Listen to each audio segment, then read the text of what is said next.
I'm joined today by a man named Steve, who has had a bad back recently. So if you're going to wiggle, you wiggle and jiggle as much as you need to, mate. That's fine. Hello, Steve. Hello there. How Um, are you? I'm not too bad, but I mean, you fell off a ladder recently. That's not so Yeah, yeah, great. yeah, yeah, yeah. That's gravity for you. Gets you down Yeah. every time. So you are working for, or speaking to us about an organisation called Mercy Air. We met at the gathering a little while back, and I just found it fascinating what you're doing.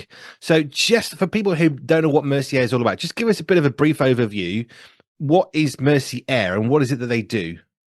Okay. Mercy Air is a South African-based Christian charity, and we are based on a farm up in the top northeast corner near Kruger Wildlife Park, and we support missionaries, mission work, and humanitarian work using aircraft. So we have two fixed-wing aircraft and three helicopters.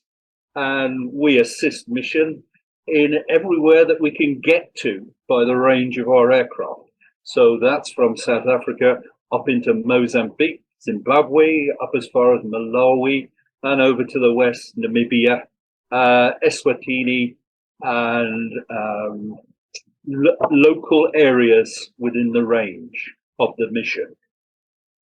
So you're helping missionaries. I mean, there's a few parts there. So one of those, I'm guessing, is what helping missionaries get about because it would take too long to drive. Right. I mean, some places in this world are still inaccessible because of flooding, because of awful roads, because of natural events. And we tend to transport missionaries into those areas in the fixed wing aircraft. And then helicopters are more expensive per mile. And we tend to use the helicopters for the short little hops to get into villages and really remote places. And you know that there's not a village in Africa that doesn't have a football pitch these days. And it's usually a bit of scrubby wasteland that floods, but it's the right size for a helicopter.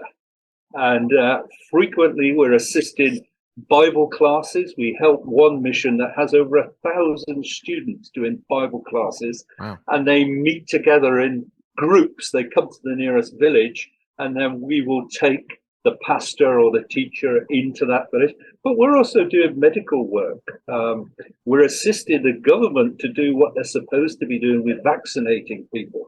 And because they are getting a free ride in a helicopter, they're able to do it, whereas they wouldn't set off for a week in a canoe to produce the results that they need.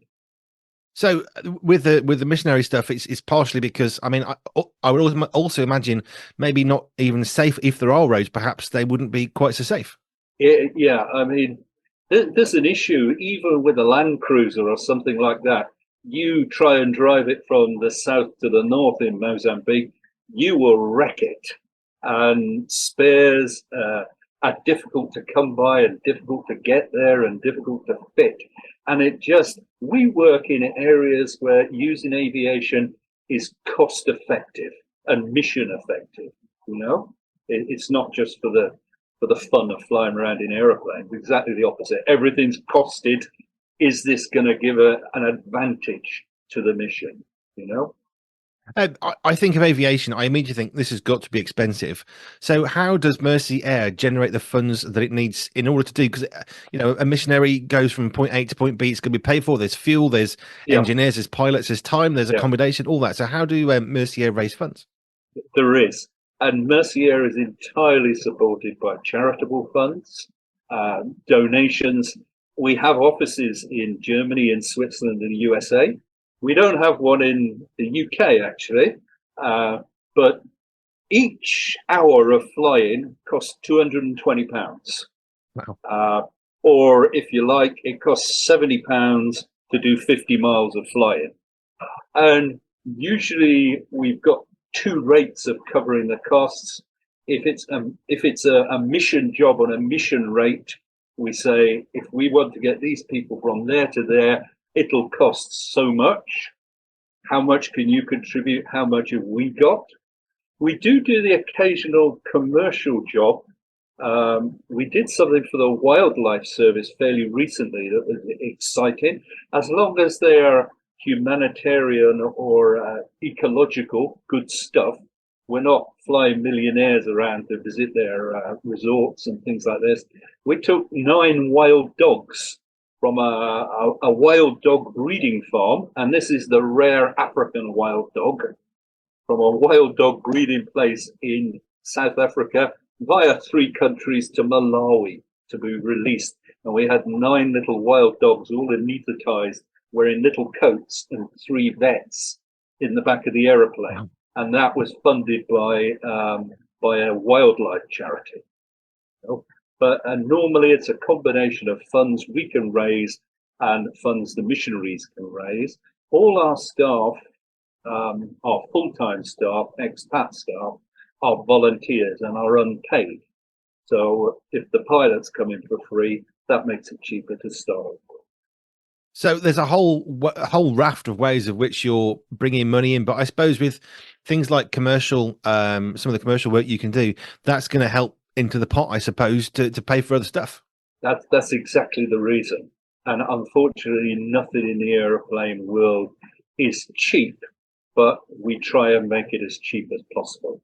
And it's, as I say, where it's cost effective. I previously spent a short time with a mission organization in Madagascar called Hover Aid that actually run hovercraft where it's cost effective. The only people in the world running hovercraft up the rivers of Madagascar, Wow. where it works and where it's cost effective. You can't get an airplane, you can't get a truck. We use our fixed wing aircraft and our helicopters in combination to try and produce a cost effective package to do medical work, humanitarian work, even ecological work, but our main focus is Christian mission. Wow. I like aircraft. I especially like helicopters. People tell me they are just far too complicated, too many moving parts, but there's something, I don't know. I like a helicopter. If I see one or hear one, I'm stopping what I'm doing to look, because I just think they're amazing and they can go places that other aircraft can't. And I love how you're using particularly helicopters in certain scenarios to make people's lives better. Okay, I mean, I was actually a chief technician aviation working in the helicopter world in the Navy Air Arm, the Fleet Air Arm here in the UK, for a total of 41 years. So I have a rough idea how helicopters work. And the squirrels that we use, made by Airbus, are in fact the simplest helicopter I've ever seen. I was amazed that everything is done manually.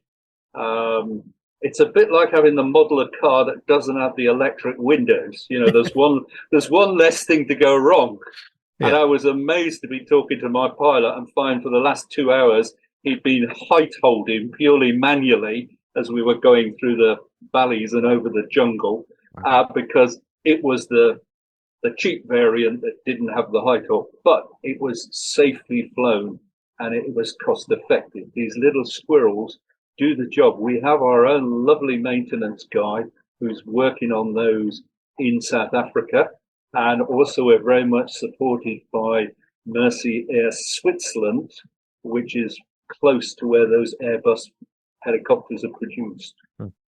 I love that, the simplicity of it. I think if it isn't going to break, that's a good thing. If you're in the middle of nowhere, if you can have less electronics, that's going to be good, isn't it? I always used to get quite nervous. I would go up to the Zambezi Delta to help set up a forward airbase from which we operate 1 or 2 of our helicopters. And I would always be nervous that I was never coming back, because my experience of naval helicopters was there were 4,000 things to go wrong, and every now and again one of them did, which stopped you flying. Whereas with the squirrels, it's more like 40 things to go wrong. And they were proving to be extremely reliable. Simple can be good. How did you get into Mercier? I mean, okay, you've given us part of the story. I suppose you've 40 years Fleet Air Arm in aviation, but what brought you into Mercier specifically? That's a little bit of a story. For a long time, I was in the military. I visited very poor places in the world. I was stationed once in Djibouti, and I'd seen poverty. But in 2007, I got into mountaineering and trekking with my brothers, and we decided we were going to go and climb Kilimanjaro. So we set ourselves have a holiday together, and for 25 years, I've been sponsoring children through Compassion, Compassion Yeah. Childcare. And I happened to notice that one of the children I was sponsoring lived at the foot of Kilimanjaro, Wow. and another one lived in Uganda.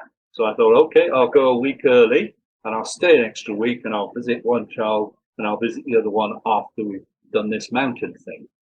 And I visited these two children, and to be honest, I was almost in shock. Poverty became personal for the first time. Hmm. I realized that these guys that I've been corresponding with, they lived such a different life. And my little bit of help was making so much difference to their life. I remember talking and spending the day with them and seeing where they lived, and then going back to a hotel room I was paying $9 a day for. What's that? £8, including breakfast. And this had a toilet. It had electric light. It had fairly crummy shower, but it had a shower, things like that. And they didn't have any of these things. And I thought, I have got to help in some way. So from that, I tried helping with various disaster relief organizations. And then I took a motorbike trip around Africa. I wanted to see what it was really like. So I took a motorbike by myself from Kampala to Cape Town, about 3 or 4 months, and visited various charities and missions to see what they do, including a lot of compassion kids. I just felt that I needed to take early retirement from what I was doing in the Ministry of Defence. I was actually writing lessons on a new type of helicopter, how to fly it, how to fix it. And I took early retirement and went to work in Tanzania for voluntary service overseas, the British government helped voluntary organization. After a while with them, I decided I'd like to see something where I saw the results a bit more straightforward. So I volunteered for Mercy Ships and spent 3-4 trips with Mercy Ships as an electrician and a chief electrician. So this is a long story, isn't it? So how did I end up with Mercy Air? A friend of mine, a Christian in the Navy, who used to be the boss of 700 Squadron near where I worked at the air station, became the director of Mercy Air, and said, just sent a casual email saying, if you're free, we could use you to come and do something useful electrical, being an electrician. And I was free, so I went for 3 months, and since then I've been going back to help Mercy Air as a part-time volunteer. I don't work on the aircraft, apart from refueling them and loading stuff up and putting underslung loads on and things like that. But I do general electrical work with the missions at our air bases and at our main base in South Africa. So that's how I ended up as a part-time volunteer with Mercy Air. So where are you based? Are you based in the UK or are you based in Africa? I live at home. My wife still works. She allows me to go off for 3 months at the time, and then I come back home again. So I'm a bit of a part-time ersatz missionary as compared to the people who are actually out there working full-time, who I have considerable regard for, All right. Wow. It's amazing what you're doing. And I love the story of how you didn't just get involved with a child from Compassion UK, but you actually have gone to visit them, which, that takes some considerable effort. And like you said, it wasn't a pretty hotel. It wasn't a pretty place. And yet you were able to go and meet. And how did that really help you to identify personally? What is it that made you think this is personal now? Wow, it was so personal. I just tell you incidents. This guy, the first lad I met, I'd been sponsoring for about 5 years, and he was called Rami, which is short for Ramadani, because his father had been a Muslim. Father had deserted the mother and left. And Rami's mother had the choice of either him going to a madrasa and getting a free education, or going into as a compassion sponsored child. And when I talked to Rami, Rami, his whole life had been improved by this small contribution I was making. I mean, one example was they lived in a hut that had a dirt floor, and at night they had to barricade the door with the bed in case of drunks trying to come in and molest the women who were in there. So they filled in the window, and so they had no light at all. When it was dark, it was dark. And when I was visiting him, he said, "Oh, look, here, let me show you. This is the oil lamp, a paraffin lamp, a tilly lamp that Compassion have given me so I can do my homework." Wow. So up until a point where he got a lamp and a paraffin lamp, he couldn't do his homework, And it reminds me of a verse in 2 Peter about bringing you out of darkness into wonderful light. Yeah. And a paraffin lamp, what did it cost in the market? £1, But his whole life, he was able to do his homework. And to cut a long story short, he progressed through school. He joined the Tanzanian Wildlife Service as a student, became a qualified wildlife guide, and now, coming full circle, he runs a business taking people up Kilimanjaro, the treks. And all this is a result of a small leg up, not a handout, a hand up. Just that oil lamp and an education. And these were all things that we took for granted. My children that are grown up, strangely, one of them is actually a Navy helicopter pilot, but my children that have grown up and got employment and things they take them for granted in life. Does that answer your question, or have I just waffled on? No, I think you've perfectly answered it. And I think it shares some of your heart as well as what you're doing now. I mean, you're doing stuff. You're not getting paid for it. You're doing to serve, but that explains a lot of why you would want to do that. Because at one level, why would you want to do that? But actually, I think it paints a picture of who you are, your heart, your passion. What's your story of faith in? Because we're talking about Christianity in various guises here, but what's your story of faith?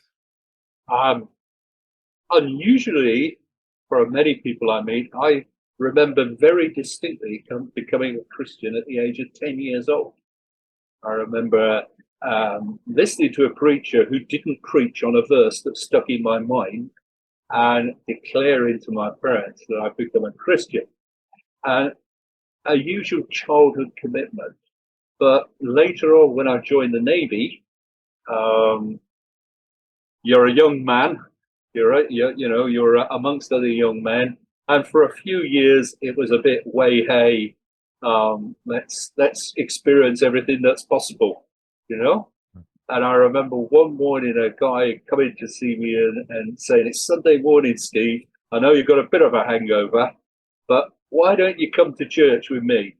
Because he said, "God's told me that's where you belong. That's your real family." And I did. And it was, and I very much came back to the Lord and have experienced Christian fellowship as a somebody in the Navy in all the continents of the world, I think, except Antarctica. I've actually shared, I don't know if there are a Christian fellowship group in Antarctica, but I think I've shared fellowship all over the world now. And later on, when I was on Mercy Ship, my old chief engineer, who put it rather well, he said, "Steve, you go through phases in life, 3 main phases." He said, learning, earning, and returning. And he said, "You and me, we're old enough. We're in the returning phase. We got enough. Let's give something back. Aren't we fortunate? Aren't we blessed?"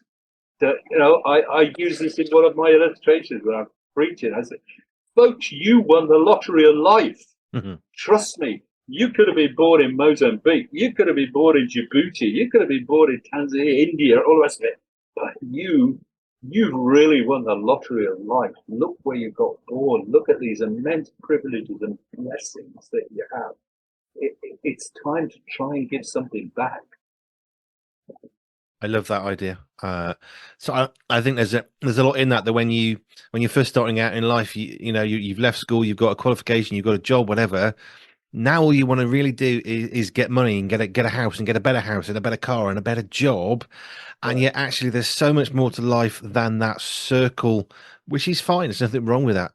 But actually there's a lot more that you can do, which is much more rewarding in so many different ways, which is what you're talking about with what you're doing, especially with Mercier now. Yeah, and again, I emphasize I'm only a part timer, as compared to the people who, even in their, have given up part of their earning phase, if you like, to go out into that ministry because they felt called to work out their faith in practical action. And I have the greatest respect for them, and we should be supporting them. And one of the little ways we can do it is by offering ourselves for what time we have to go out there and encourage support, and pray from knowledge. Mm. Don't not just vague prayers for the people of Africa, the people for this village, for this guy that I know, for this family that I know. You know, um, I think that can be very fulfilling. You know? Very much. Yeah, there's a verse in, let me get my reference right, Proverbs 19, verse 17, I think it is, when it says, um, he who is kind to the poor lends to the Lord, and he will repay him. Now, paying for your own expenses or working on the mission field, you're never going to get rich in terms of pounds, shillings, pence, rand, kwacha, whatever it is. But being rich in other ways is what's most important. Amen. One of our radio shows, it's called Endurance. It's about faith and fitness, but that's all around the fact that physical fitness is good, Okay, that's spiritual good. exercise is better. Okay. And it's the idea of, yeah, it's great to be fit, but you know what? Being fit spiritually is so much more rewarding, which is what it says in Timothy. It's just, yeah, get yourself fit, be physically looking after your body. But you know what? Working out spiritually is so much more rewarding. In the same way that we can earn money. Yes, great. It's good. We can support other people. But working out spiritually and volunteering your time in Africa to fly a plane, I mean, that's huge, because although, like you say, you're not going to get rich quick on that one, but there is a reward for that. Mm. Well, I very much hope that you'll be able to interview the full timers in this way out at Mercier and ask them the same questions. Hmm. And they face quite a considerable, um, the isolation and the situation that they put themselves in, and there seem to be a limited number of people coming forward who are prepared to do this these days, from our rich missionary heritage. But they do face many problems with isolation and being away from family. And I always found when I was in the Navy, or I even find now, the minute I move out of UK territorial waters, everything in the house crumbles. There's a car crash, the heating won't work, the drains are blocked, all the rest of it. And many of the people you will talk to in the mission field full time have sacrificed a lot to follow their savior. Amen. Yeah, we hope to get some interviews with those people as well, because I like to tell people stories, but it's great that you can speak to the people rather than of the people. I mean, it's a good start, but if we can speak to actual people doing the job, then it brings it alive in a different way. Like, you're not just talking about Mercy. Yeah, I mean, you've been out there, you've worked out there, so your passion, your heart, it comes out so well. So I'm really grateful for your time sharing this, especially with the bad back and sitting down. When are you back again off to Africa. Everyone says that. That's just like being in the Navy. Uh, they would say, I'd come home and they say, oh, it's good to see you. When you off again? Yeah. I say, gosh, that's a dose of cold water. I don't know. Is this situation? I'll be honest with you. I'm getting a bit sneaky in my old age. As I say, I celebrated my 69th birthday by falling off a ladder 2 days later.